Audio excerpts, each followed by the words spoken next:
Every morning an old man cleaned a forgotten warplane outside the base. No one saluted, no one cared. The young soldiers thought he was just a janitor, until one officer looked up the jet's serial number. What happened next made the entire base go silent, and changed military tradition forever. Before we dive in, tell us in the comments, where in the world are you watching from? They laughed when he came every morning, old boots scuffing across cracked pavement, a faded rag in one hand and a bottle of polish in the other, as if that rusting hulk of a fighter jet outside the main gate still had wings to fly or wars to fight. But 84-year-old Walter Dusty Kinney didn't care, because long before it was a forgotten monument baking in the desert sun, that F-105 Thunder Chief had saved his life in a sky lit with tracer fire over North Vietnam, and when no one came to meet him after he was discharged, when the world moved on and medals gathered dust beside his wife's urn, Dusty kept showing up, to wipe the canopy, to tighten loose bolts, to whisper the names of brothers who never made it home, not because he expected applause, but because he made a promise to a dying pilot in the cockpit of a jet just like it. "I'll keep her clean for you, brother." And that promise had become the one thing in his life no war, no politician, no forgetful generation could take from him, until one morning, as he stood on a ladder wiping carbon soot from the intake, a group of young airmen passed by laughing. One nudged the other and said, "Does he really think anyone cares about that old plane?" And Dusty didn't flinch, didn't speak, just looked down for a second, eyes hidden beneath his Huey crew chief cap, and kept wiping. Because in a world obsessed with the next thing, he knew legacy wasn't about being seen. It was about refusing to let memory rot.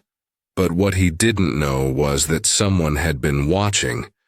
A young second lieutenant named Caleb McBride, whose own father had flown thuds and never made it back from linebacker 2, and who had grown up hearing bedtime stories about a plane with a shark mouth painted on the nose, and a pilot who always said, "If I go down, don't let him forget me." And when Caleb saw Dusty cleaning that very bird in silence, every single day without fail, something in him cracked wide open. So he walked over, no cameras, no entourage, just a voice shaking with meaning as he asked, "Sir, did you serve with the 335th? And Dusty looked at him like he hadn't heard those words in decades and replied, "Son, I was the 335th. And from that moment, word spread like wildfire across the base. One private told another, a major overheard in the mess. By the end of the week, a squadron of officers was standing quietly behind the chain-link fence, watching the old man polish the wing with movements that had grown slower, but no less reverent. And when a 4-star general arrived unannounced for an inspection, and paused mid-sentence during the briefing to stare out the window and mutter, "Is that who I think it is?" Even the base commander's face turned pale, because it was suddenly clear that the man they'd dismissed as some harmless eccentric was actually Walter Kinney, the same chief master sergeant who'd held off an entire NVA advance with a busted radio and a toolkit, the same tech who kept an entire squadron flying during the darkest days of Rolling Thunder, the same mechanic whose name was etched in classified after-action reports no one had dared declassify. And while some thought it was just a coincidence, the truth ran deeper than anyone dared imagine, because the plane outside wasn't just any aircraft. It was the last one Dusty had touched before he retired. The same airframe he'd rebuilt with his bare hands, the one that had crash-landed and been resurrected bolt by bolt on the edge of a burning jungle runway. And though the Air Force had scrapped dozens of other jets, this one somehow made its way back to American soil, stripped for parts, forgotten in a boneyard, until someone somewhere had decided it would make a good lawn ornament outside the very base that once called Dusty family. except no one recognized it except him. Not until he knelt by the serial number etched beneath a rusted panel and ran his hand over it, like a father touching the name of a long-lost child, whispering, "Still got you, girl." And that's when it became his ritual, his mission, his penance and purpose, because while the rest of the world drove past without a glance, Dusty saw ghosts in every rivet, heard voices in every creak of metal under sun. And when he wiped that fuselage clean, it wasn't grime he was removing. It was the layers of time trying to erase those who gave everything. So when Caleb called his mother and asked if she still had his father's flight log, and they matched the tail number to a mission logged aborted due to engine fire, recovered by CMS Kinney, the base suddenly realized they weren't dealing with a caretaker. They were looking at a living relic, a man whose stories were history. And soon veterans began visiting one by one, leaving coins on the landing gear, flags under the wing, photos taped to the ladder Dusty used, and one day, a Vietnam vet in a wheelchair rolled up, saluted with tears in his eyes, and whispered, "You got me home." Chief and Dusty just nodded, because he remembered every busted gear shaft, every oil-soaked flight boot, every scream over radio channels that crackled with blood and static.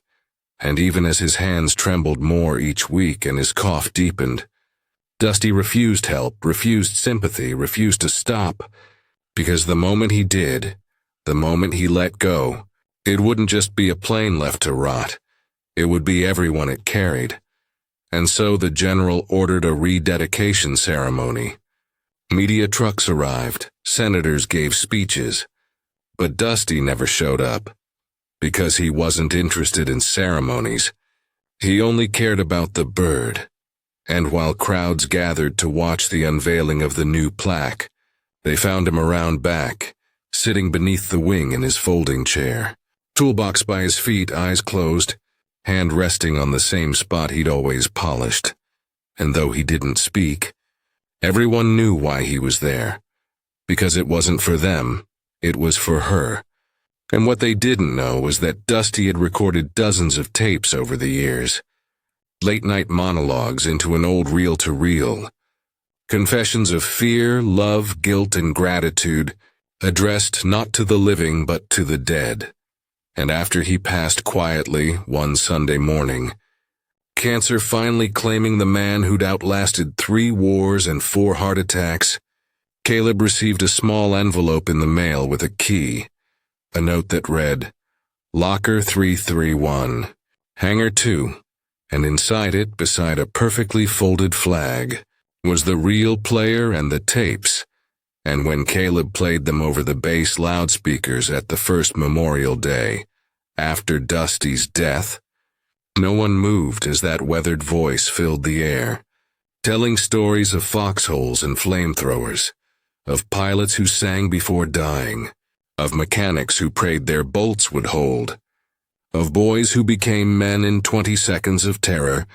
And when the last tape ended with Dusty saying, "If you're hearing this, I'm gone, but don't cry. Just clean her up now and then, and remember who she flew for," the silence that followed was heavier than steel. And from that day on, a new tradition began. Every month, one airman would be assigned not to sweep the barracks or clean the latrine, but to polish the Thunder Chief. Not because it needed it, but because she earned it, and in doing so, Dusty's promise lived on, not as a chore but as an honor. And long after the old man was gone, recruits still heard his name in hushed tones, not from textbooks or lectures, but from a faded plaque that simply read, "He remembered when the rest of us forgot."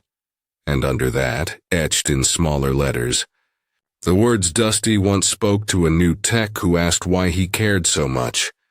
Because somebody has to.